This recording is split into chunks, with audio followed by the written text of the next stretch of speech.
How to change email name in Google account on iPhone. To get started, first of all go ahead and open up the Google search application on your phone.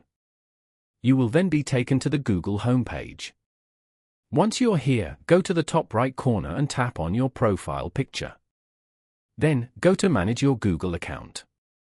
Here, go to the Personal Info section. On this page, scroll down to the Basic Info section and tap on Name.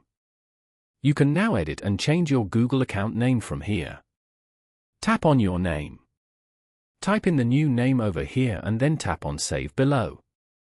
You can also add in a nickname if you want. And then, you can choose who can see your name. Following these steps, you can easily change email name in Google account on iPhone. Thank you for watching. Please leave a like if this tutorial helped you, or leave a comment below if you have any questions related to the video.